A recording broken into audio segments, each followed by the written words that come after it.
दोस्तों हम लेकर आए हैं आपके लिए एक पूरी की पूरी वीडियो सीरीज जिसमें हम बात करेंगे सी लैंग्वेज के बारे में। अगर आप सी लैंग्वेज को सीखने में इंटरेस्ट रखते हैं तो आप हमारी ये वीडियो को फॉलो कर सकते हैं। आज के इस वीडियो का टॉपिक है सी लैंग्वेज क्या होता है, और आज के इस वीडियो में हम सी लैंग्वेज की हिस्ट्री के बारे में भी जानेंगे।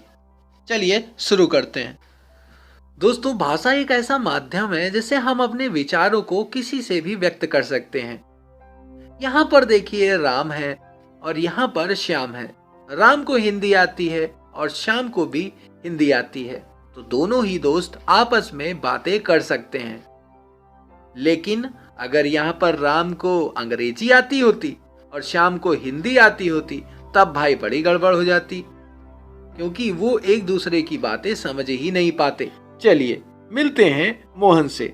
मोहन एक स्टूडेंट है जिसे अंग्रेजी और हिंदी लैंग्वेज का ज्ञान है।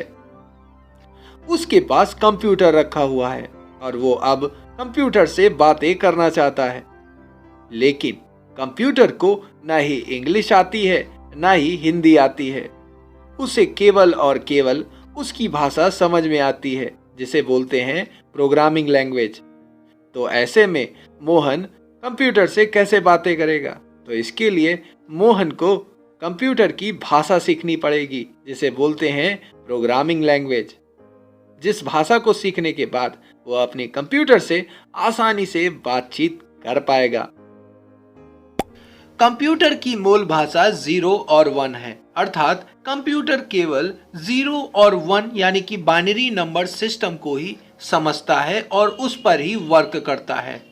अगर आपको कोई भी एक्शन परफॉर्म करना है तो आपको उसे 0 और 1 के फॉर्म में ही कंप्यूटर को समझाना पड़ेगा। कोई भी फाइल हो, ऑडियो हो, इमेज हो, वीडियो हो, कोई सॉफ्टवेयर हो, इन सभी को हमने 0 और 1 के रूप में स्टोर करने की एक अलग तरकीब निकाल ली है, जिससे हम इन्हें कंप्यूटर के अंदर स्टोर करके रख सकते हैं। अगर हमें कोई एक्शन परफॉर्म करना है, कोई टास्क एग्जीक्यूट करवाना है कंप्यूटर से, तो वो भी 0 और 1 की फॉर्म में लिखा होना चाहिए। इसे बोला जाता है मशीन लेवल लैंग्वेज।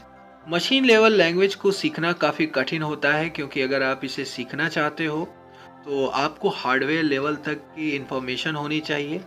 इसके अलावा हमें बहुत सारे 0 और 1 का यूज़ करना होगा एक सिंपल से प्रोग्राम को बनाने के लिए, तो ये काफ़ी कठिन हो जाता है। इसलिए प्रोग्रामर्स ने डेवलप की सी लैंग्वेज। एक छोटी सी बात जिसे आपको समझना बहुत ज़रूरी है, मशीन लेवल लैंग्वेज काफ़ी कठिन होती है सीखने में, जबकि सी लैंग्वेज को इस तरह से बनाया गया है ताकि आप और हम इसे आसानी से सीख सकें।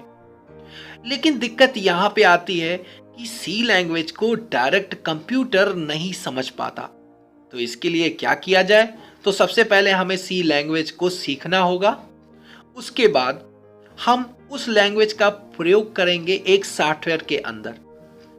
हम प्रोग्राम को बनाएंगे सॉफ्टवेयर के अंदर, और जो सॉफ्टवेयर है, सॉफ्टवेयर एक तरह का प्रोग्राम है जो हमारे लिखे गए कोड को कन्वर्ट कर देगा मशीनी लैंग्वेज में, और वो लैंग्वेज कंप्यूटर अंडरस्टैंड करता है और वो लैंग्वेज एग्जीक्यूट हो जाएगी। अब इसका मतलब है कि अब हमें फोकस करना होगा सी लैंग्वेज को सीखने के लिए, क्योंकि अगर हम सी लैंग्वेज को सीखेंगे तभी हम कोडिंग को तैयार करेंगे उस सॉफ्टवेयर में, और वो सॉफ्टवेयर की मदद से हम अपनी कोडिंग को कन्वर्ट कर पाएंगे मशीन लेवल लैंग्वेज में, और उसके बाद हमारा प्रोग्राम बन जाएगा। अगर आप सी प्रोग्रामिंग का इतिहास पढ़ रहे हैं तो आपको पता होना चाहिए कि सबसे पहली प्रोग्रामिंग लैंग्वेज एल्गोल थी, जिसे 1960 में बनाया गया था। एल्गोल का मतलब होता है एल्गोरिथमिक लैंग्वेज। ये एक शॉर्ट फॉर्म है, और सबसे पहली बात कि जो एल्गोल है ये सभी मॉडर्न लैंग्वेज का रूट है। अब यहाँ पे 1967 में मार्टिन रिचर्ड्स ने एक भाषा बनाई जिसे BCPL के नाम से जाना जाता है।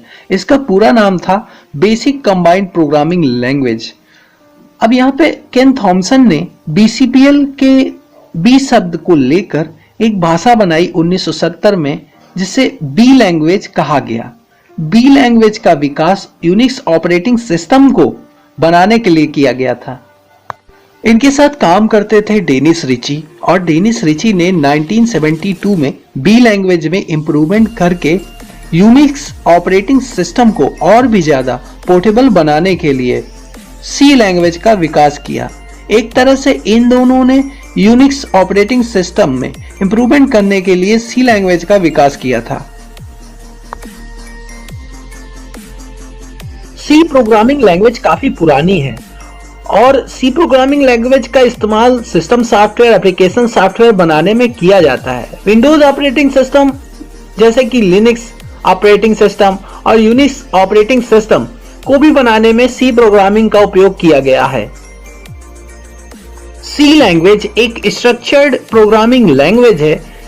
इस प्रोग्रामिंग भाषा की सहायता से कंप्यूटर मशीनों के लिए प्रोग्राम्स लिखकर उन्हें संचालित किया जाता है। आज जितने भी उन्नत प्रोग्रामिंग भाषाएं हैं, अब जैसे कि विजुअल बेसिक्स है, PHP है, जावा है या फिर जावा स्क्रिप्ट है, सभी सी प्रोग्रामिंग लैंग्वेज पर आधारित हैं। इसलिए अगर आप सी प्रोग्रामिंग भाषा को जान लेते हो तो आपको अन्य प्रोग्रामिंग भाषाएं सीखने में काफी आसानी हो जाती है।